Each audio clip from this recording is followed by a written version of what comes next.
Дорогие друзья, всем привет! Сейчас позади меня находится жуткий заброшенный лагерь.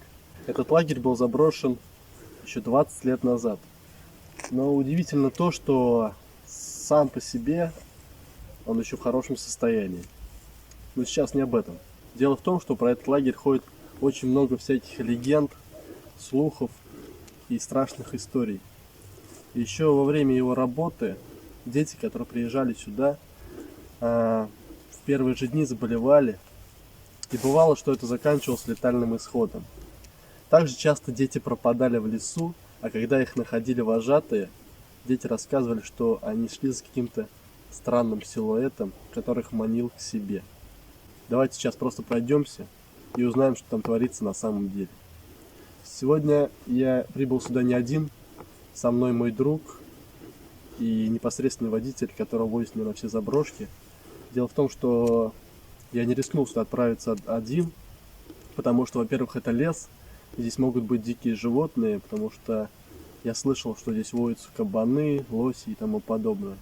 Да и вообще территория большая и много чего может случиться. Ну что ж, меня зовут Александр Кошкин, это проект «Сверхъестественное».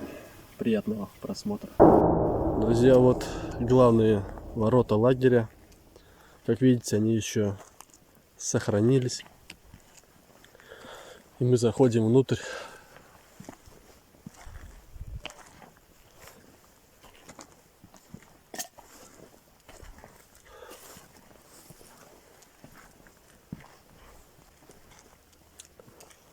Здесь вот, кстати, еще сохранился асфальт. Я вот думаю, по нему пойти или пойти вот там, потому что там тоже еще есть корпуса. Ладно, давайте пройдемся по асфальту лучше. Не будем лезть в самую чащу.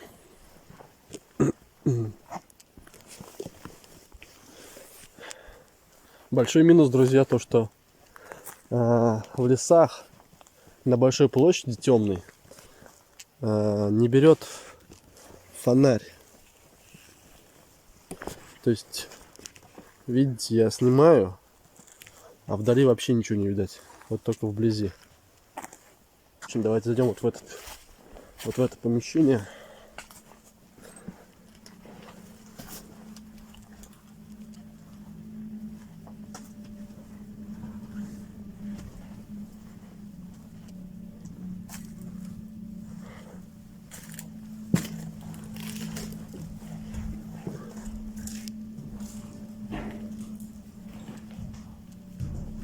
Здесь кто-нибудь есть?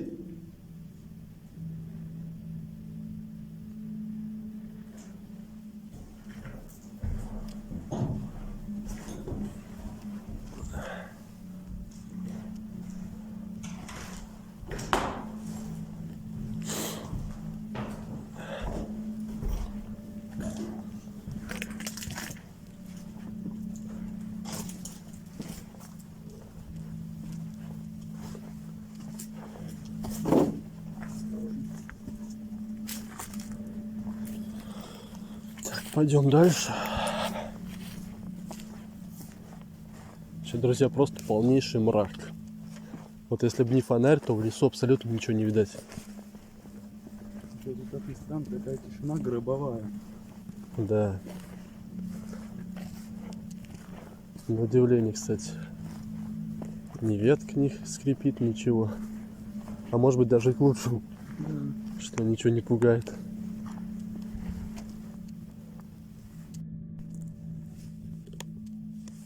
Вот, друзья, какой-то корпус. Еще корпус вон там впереди, но его, наверное, не видно. Давайте зайдем сюда.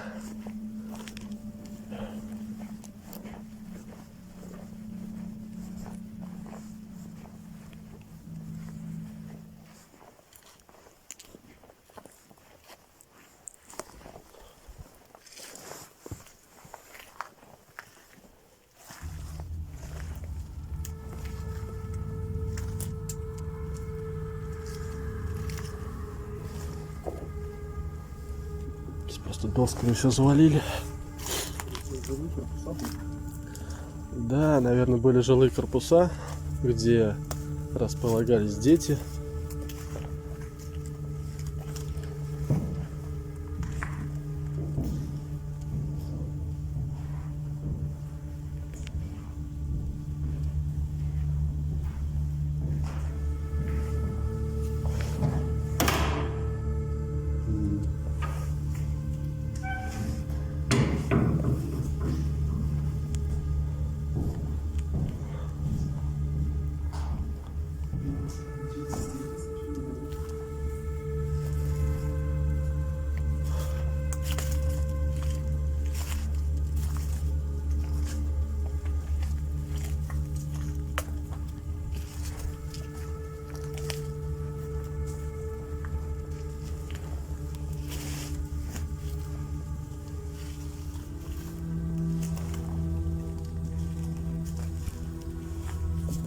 Да.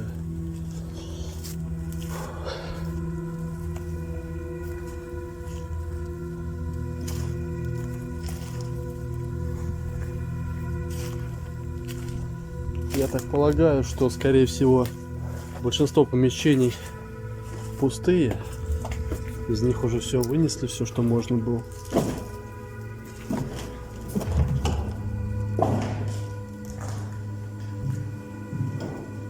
Да и, скорее всего, однообразные.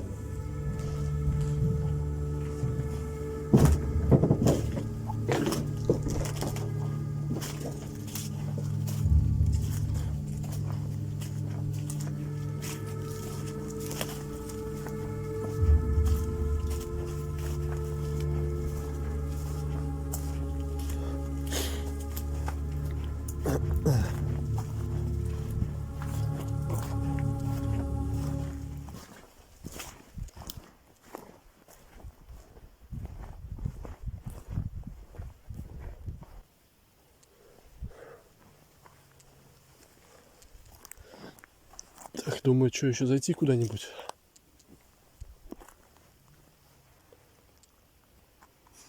Пойдем сюда зайдем. Следующий. Тут обвалено просто, крыша.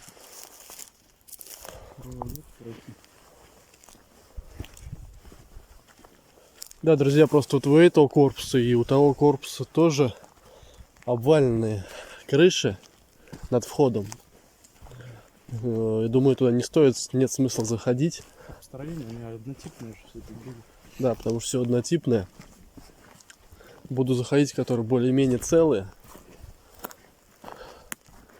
Потому что здесь вот я как вижу их очень много.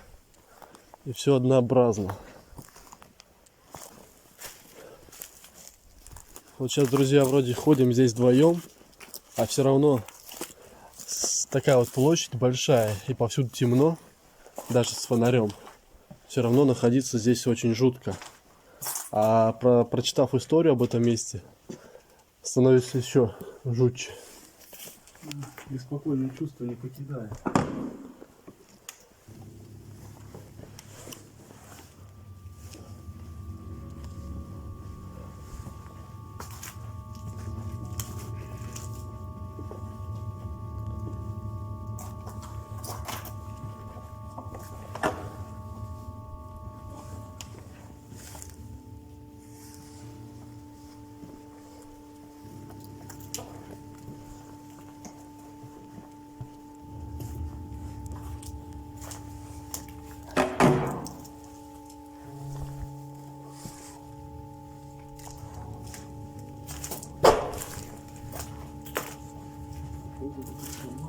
Опасно подходить. Да, кстати. Вот на этом столбе, по-моему, держится.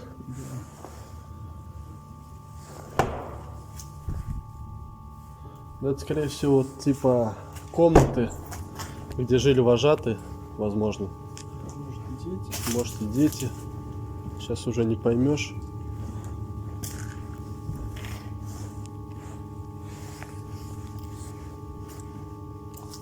Чтобы от нашей миграции тут ничего не вкладывалось.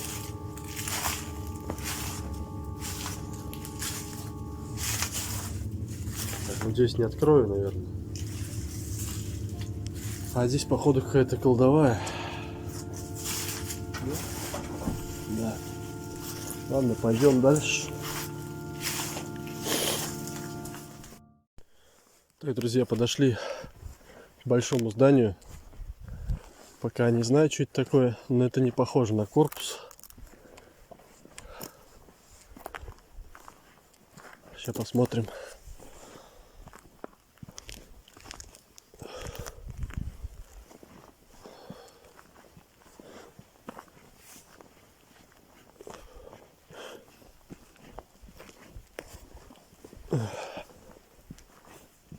Входа нет.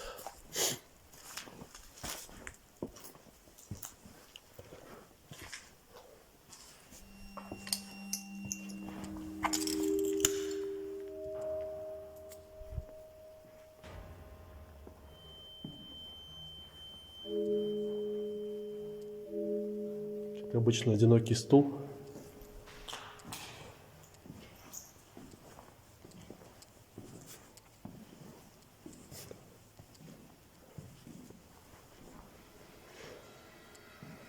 Здесь кто-то есть?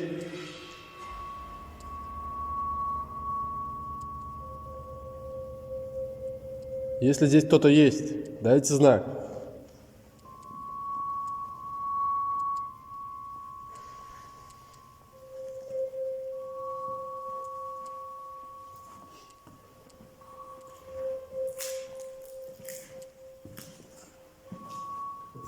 Слишком напряженная тишина. Напряженная атмосфера, да? А вот у нас и пентаграмма. Слышал? Слышал? Друзья, сейчас с той стороны, либо с той, откуда-то издали доносился какой-то странный звук. Типа учание, что ли? На гул похоже. Гул какой-то, да. Не знаю, камера записала, не записала, но мы сами еле прям отдаленно слышали. Я так полагаю, что это, скорее всего, какая-нибудь столовая.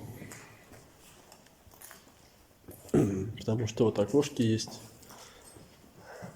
Ну, скорее всего, так и было. Потому что надпись «Кушайте на здоровье». Где? Ну, Да, кушайте на здоровье. Да и кафелем все обделано, как в столовой. Давайте посмотрим помещение. Так,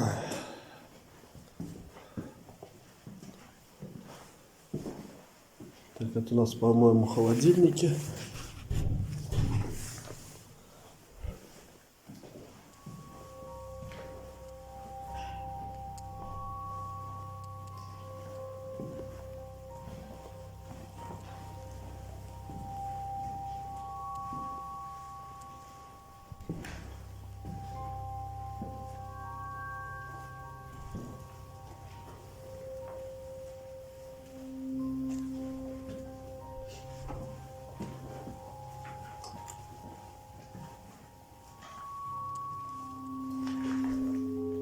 Мучной цех,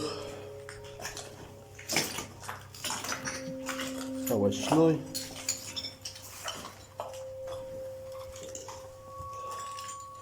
и, наверное, какой-то подсобный либо туалет. все для персонала. Улица. Да. Так, друзья, помещение большое. Я думаю, стоит в главном зале провести сейчас эксперимент.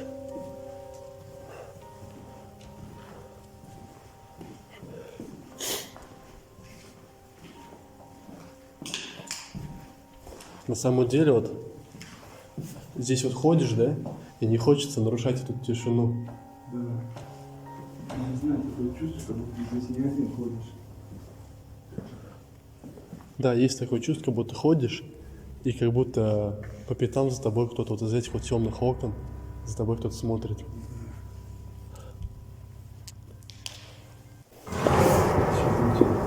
Запись пошла. Так, друзья, сейчас проведу эксперимент с диктофоном. Сейчас вокруг нас начерчен круг из мела.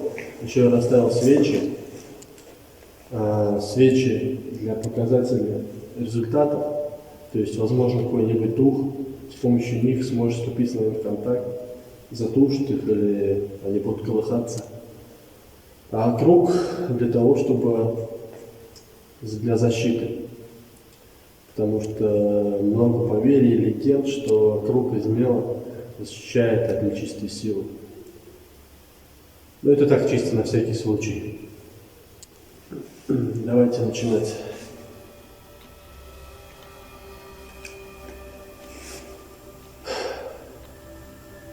Если здесь кто-то есть, хозяин этого лагеря, дух этого лагеря, дай нам знак.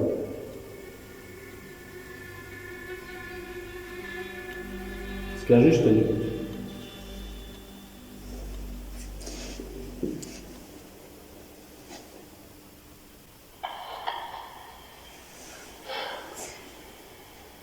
Если здесь кто-то есть, хозяин этого лагеря, дух этого лагеря, дай нам знак.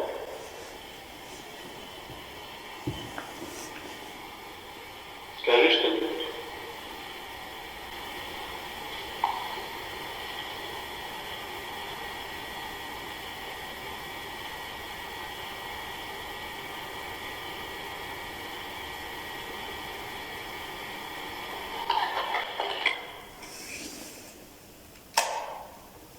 Сейчас попробуем. Пока глухо, да.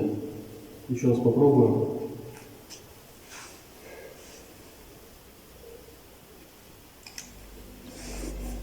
Если здесь кто-то есть, дай знак. Затуши свечи. Скажи что-нибудь. Если здесь кто-то есть, дай знак. Затуши свечи. Скажи что-нибудь.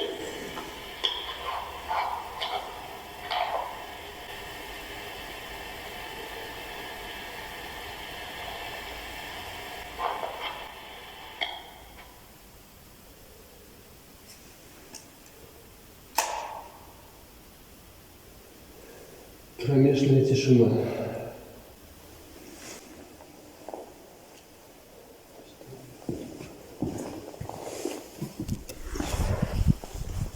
Вот, друзья, круг из мела.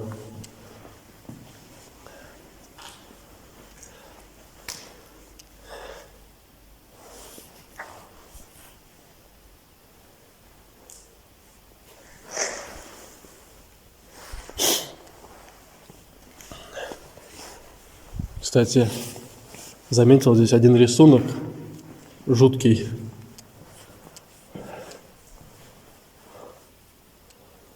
Вот это слово смерть. И вот такое вот жуткое изображение. Кто-то просто, поиздевался над картинкой.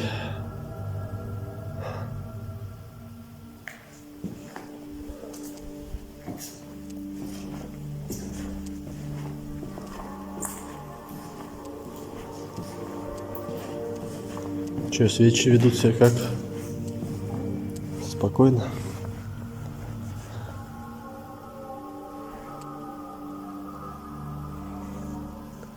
Так, ладно, будем двигаться дальше. Так, друзья, вышли из столовой. Движемся к соседнему зданию. Не похоже на жилой корпус. Что-то другое.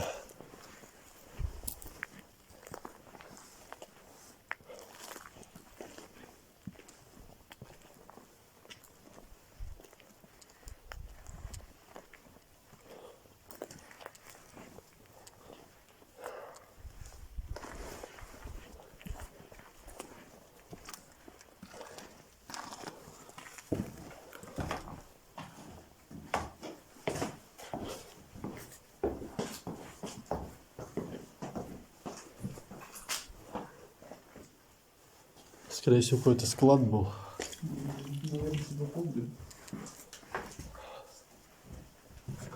Холодильник использовался. Да, скорее всего, холодильник.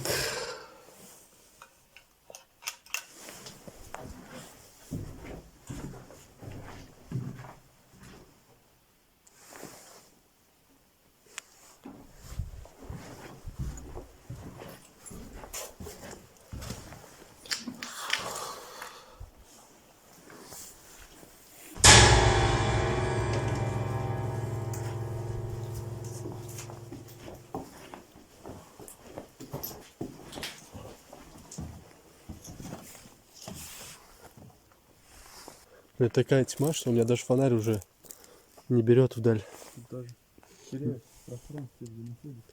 не пробивает. Вот, друзья, еще помещение. Сейчас посмотрим, что здесь такое было.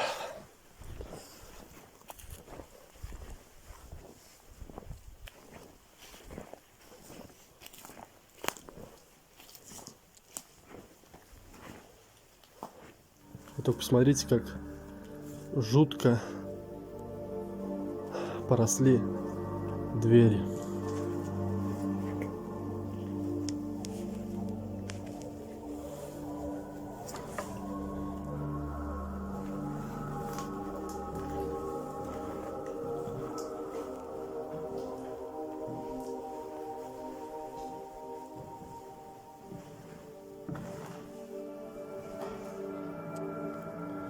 Такая, походу, у нас была душевая.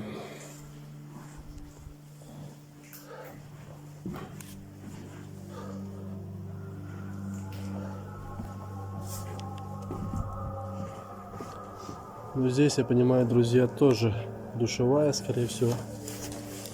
Скорее всего, мужская и женская.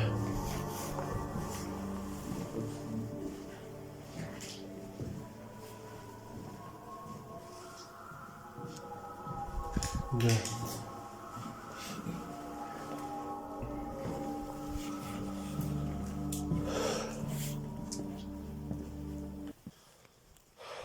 Вот, друзья, еще жилые корпуса.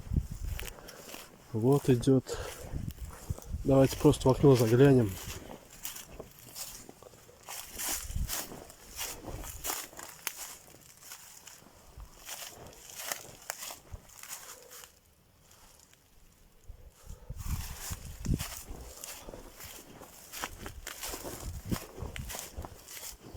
Так.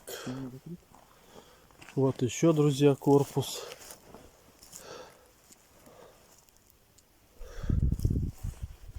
Просто здесь их очень много, и я не вижу смысла в них в каждый заходить. Но я точно знаю, что здесь на территории был большой бассейн. И вот, скорее всего, впереди это он.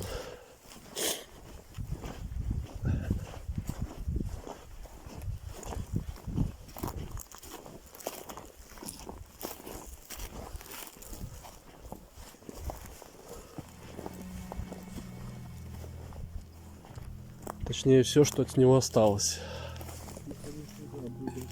Друзья, у меня не берет камера на такое расстояние дальнее. Попробуй сделать фотографию. Сейчас я сделаю фотографию, да, и потом сюда вставлю ее кадром. Вот это вот, друзья, скорее всего, были кабинки для переодевания. А это был бассейн. Вот борт. Так, ладно, давайте двигаться дальше. Вот еще один корпус. Тут целая куча кроватей. Так жутко все это выглядит прямо вот в заброшенном виде, друзья. Уже покрытое прям грязью, пылью.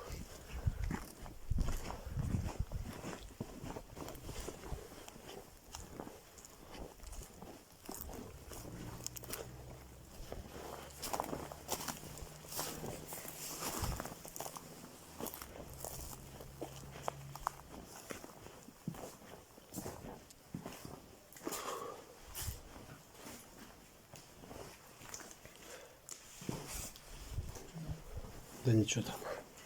Пусто.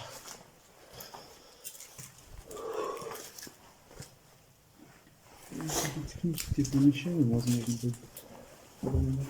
Да, скорее всего, полы здесь проваливаются прямо подо мной.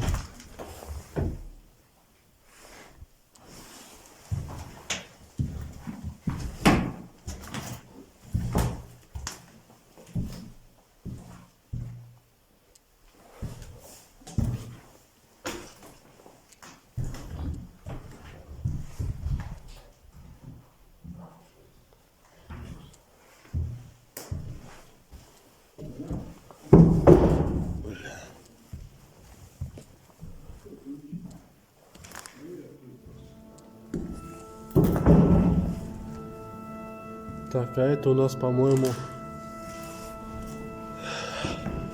тоже что-то вроде сцены. А вот тут были зрительские места.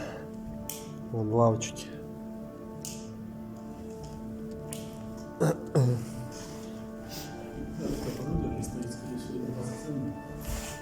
Да, вот наверху стоят фонари. Все это освещалось, да. Была сцена. Сюда, друзья, я сейчас тоже вставлю фото самого помещения, как оно со светом выглядит. Друзья, решил сейчас еще раз провести эксперимент с диктофоном. Вот в этом так называемом кинозале. Посмотрим, что нам здесь покажет. Потому что, во-первых, почему именно в этом месте и почему в столовой. И в том, и в этом месте было большое скопление людей. И вот эта энергетика человеческая, она остается в таких местах. Сейчас попробуем.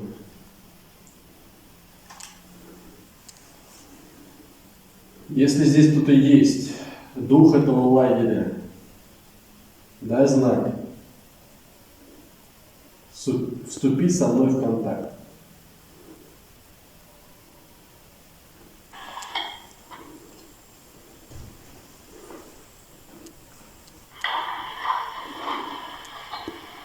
Если здесь кто-то есть, дух этого лагеря, дай знак. Вступи со мной в контакт.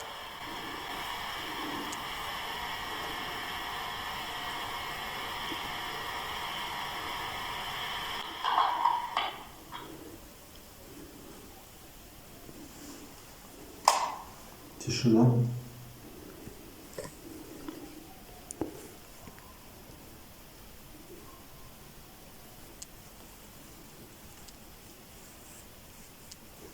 Давайте еще раз попробуем.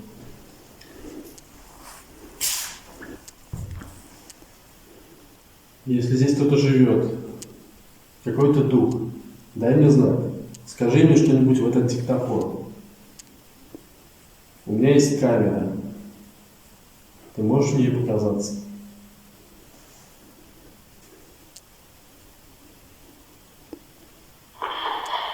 Если здесь кто-то живет, какой-то дух, дай мне знак. Скажи мне что-нибудь в этот диктофон. У меня есть камера. Ты можешь мне показаться?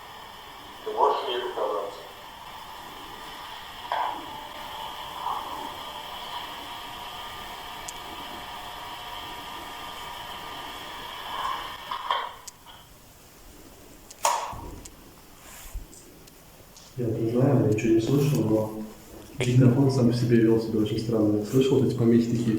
Да, был Когда, такой. допустим, подносишь прибор какой-то к телевизору или еще что-то, помехи такие идут. Также вот был диктофон сейчас. И еще вот с той стороны, во время эксперимента и прям до начала его было много всяких скрипов, то есть там скрежет. Какие-то мелкие шорохи. Да, мелкий шорох, непонятный. Здесь кто-то есть? Мне кажется, скорее всего, это просто, не знаю, какие-нибудь выдуманные легенды, как это на самом деле бывает в лагерях. Просто-напросто. А шум могут создавать животные просто. Животные, ветер. Вот. Что угодно.